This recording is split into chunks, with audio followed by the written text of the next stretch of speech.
You're bored. The whole world is a friggin' botanical garden and you're bored. Go play outside. You know what outside looked like when I was a kid? Asphalt. Asphalt and bail bond shops as far as the eye could see.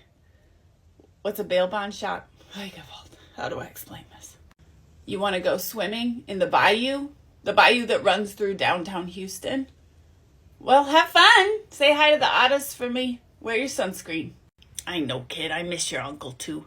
But he's off fighting the war against invasive species. Weeding on the front lines. God bless him. It's a history project? You're supposed to ask me about these terms? All right, well, give it here. Let's see. Deductible, copay, PPO. How do I explain? Okay, remember we've talked about money, yeah, currency. Well, in my day, when I was a kid, if you didn't have money, you couldn't go to the doctor. I know, it is horrible. It was fucking bullshit.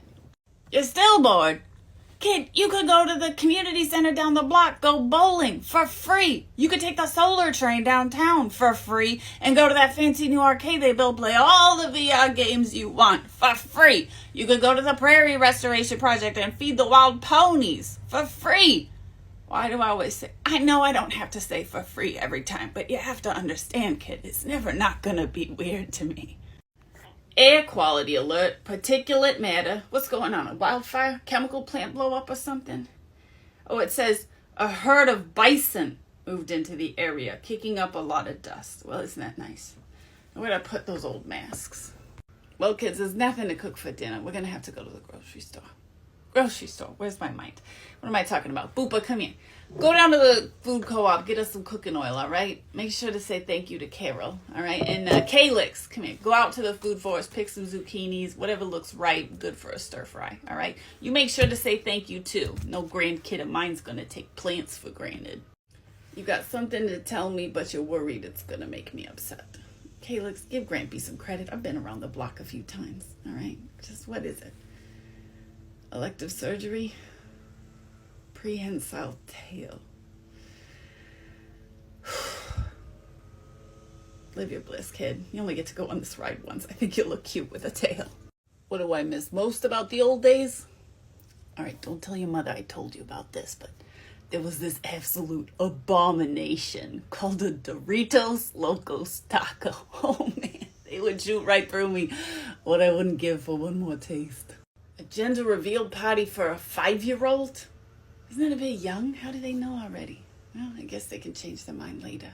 Why do I still carry a wallet if you no longer need money or identification to access basic goods and services? I don't know, Calyx. Why do you have a tail? Because we're both products of our generation. Tell you about the glorious revolution? Again? All right. Well, it all started one summer, terrible summer, wildfires, drought, heat waves like you wouldn't believe. And all the evil billionaires, they were just talking about going to Mars or the bottom of the ocean. And all the people, we'd had enough. We were fed up. But the thing that we did that changed everything, the tipping point that saved the whole world, it was, what's that? Carol says there's black bears in the neighborhood. I gotta go bring the dog inside. Hold that thought. It's funny you mention this because there is a book I've been wanting to tell you about. But first, I just want to say, Calyx told me that these little videos they've been taking of me, that they're very popular with all of you. And I just want to say thank you for all the love and appreciation that you've been showing to Grampy. And I'll get back to making videos with Calyx and Boopa soon. But I wanted to take the time to tell you about this old book. A very old book. It came out, I think, in September of 2023. Yeah, September of 2023. It's called The Free People's Village by Sim Kern. And, this was before the Glorious Revolution. So when this was written, it was science fiction. But it really gives you an idea of the kinds of things we had to deal with and the kinds of things we had to do to bring about the Glorious Revolution. It's going to seem quite dark to you kids today because, you don't have to deal with all these things we had to deal with back then. There used to be a website, a Storygraph, I think it's called. They would list out trigger warnings so you could find out what you were in for before reading a book. That might be helpful. But of course, September 2023, when this came out, publishing was still operating along profit margins. And so a book had to make a lot of money in order to be available. And there was this funny thing where a book really had to sell a lot before you could even buy it. You had to get people to do what was called pre-ordering. They had to buy it before they could even get it. So you'd convince the bookstores and the publishers that it was going to make them a lot of money before it was even out. If that's ridiculous, I know. And it was very easy for the evil billionaires, who owned the big publishing companies. They could make their books bestsellers if they wanted to.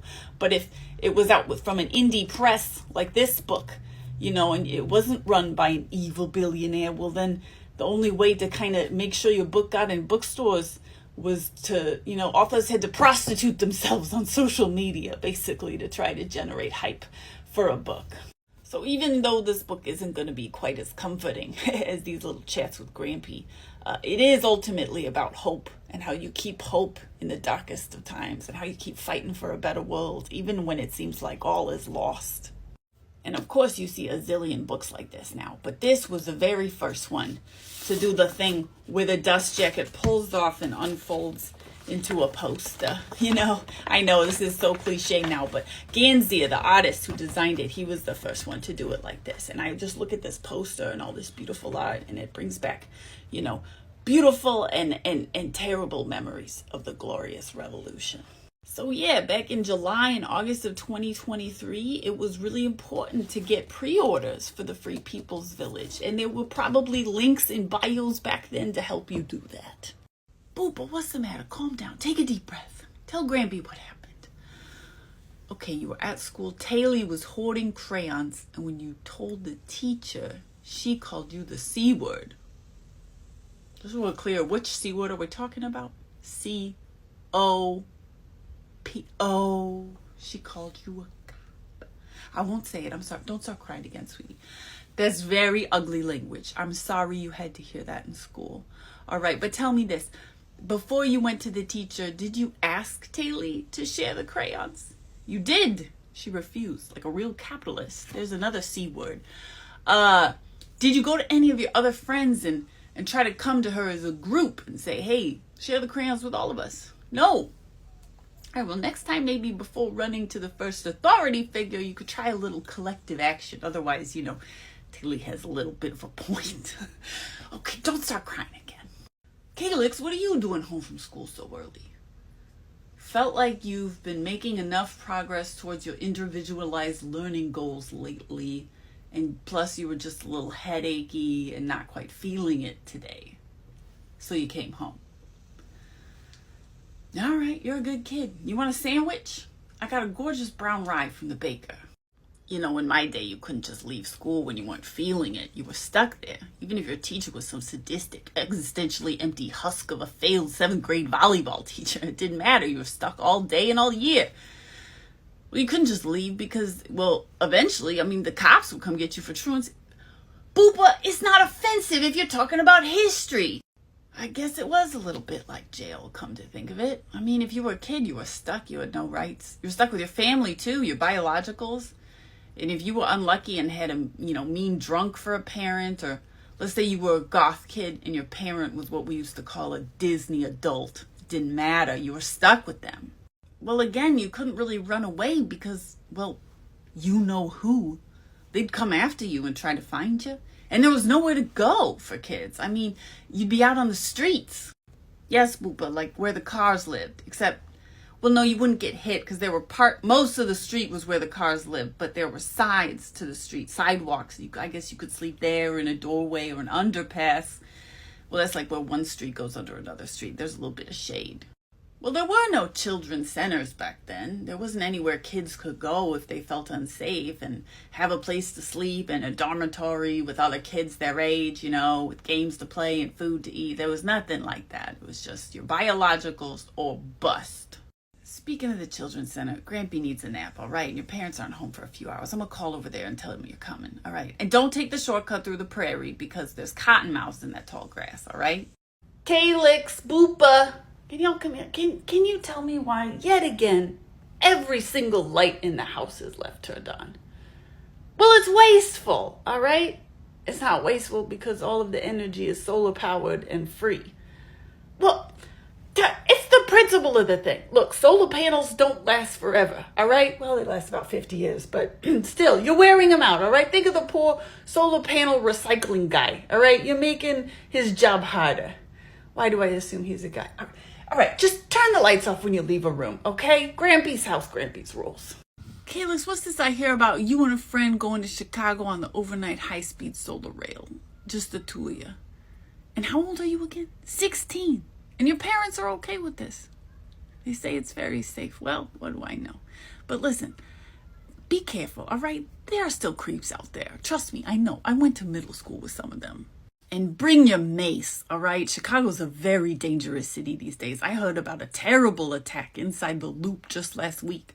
The locals are mashugana. They keep feeding their cubbies, as they call them. And so the local black bear population has just gotten way out of hand.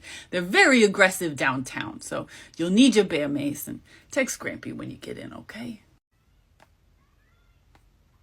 What's that, Boopa? The ocelot that lives near Joni's yard had kittens, and you want to go see them. Ugh. From a distance, I hope. That's a wild animal. People are getting way too comfortable around wild animals these days.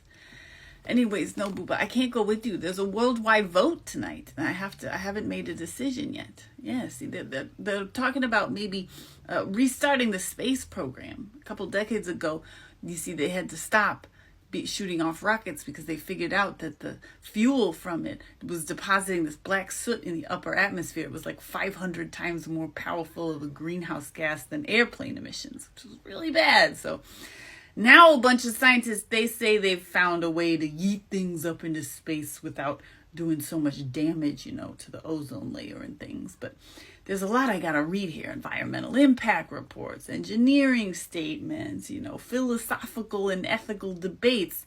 I have to think about all this before I make my decision. It sounds boring.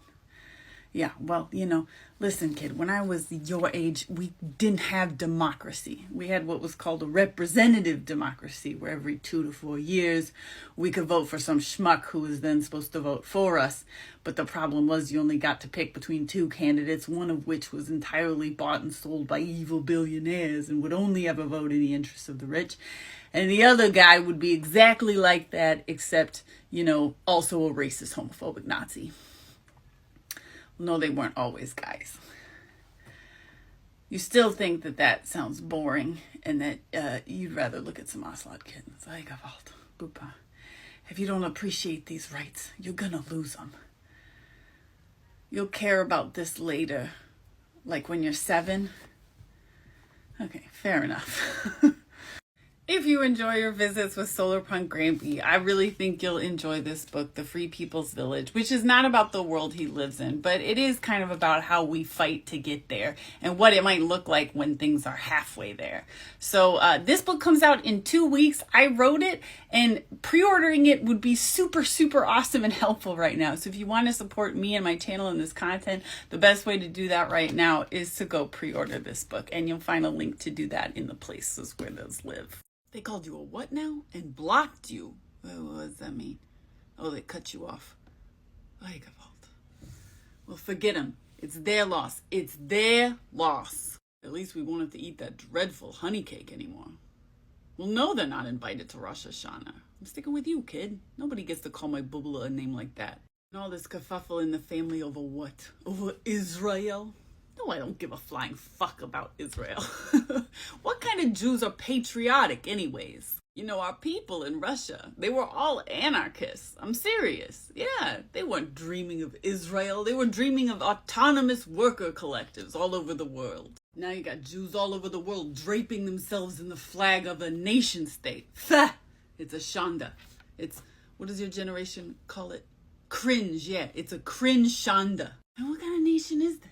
Half the people make a living terrorizing Palestinians in the army, and the other half don't make a living. These settlers, they're all drunks and on meth, lazy good-for-nothingness gutniks, and they're still terrorizing Palestinians. Get a hobby. Go fishing. What kind of basis for a country is that? The Nazi kind. Yahoo and Smotrich, those wilde chayes, they're giving Hitler and Goebbels a run for their money. I can't believe they called you that. They're the Nazis. It was never again for anyone. We all understood that. At least I thought we did. You know, my Zeyde on my mother's side, he went to Palestine in the 20s, before all this mishigas. All his life he talked about it, how the Muslims and Jews there lived together peacefully, without all these problems we were having in Europe. He loved the Palestinians, always talked about the people and the food, which the Israelis stole. Israeli couscous, my ass. We didn't have couscous in Kiev. We had bread, unleavened bread, and stale mushed up unleavened bread that we put in our soup. It's a cringe shonda, all right. Ugh, when I think of those poor Palestinian kids, and what our people are doing to them. But listen, all this activism you're doing, I'm so proud of you, kid. And your bubby, she'd be proud of you too. And your anarchist Russian ancestors, so proud. So you're coming over for Rosh Hashanah, right? Don't worry, your aunts and uncles are doing all the cooking. And we won't have to eat that dreadful honey cake. I'll make brownies instead. No, I can handle it. From the box, they're very good. We'll have brownies instead of honey cake for Rosh Hashanah. Bring some friends, some of your Gentile comrades. And who knows, maybe there will be peace in the new year. Mirz Hashem.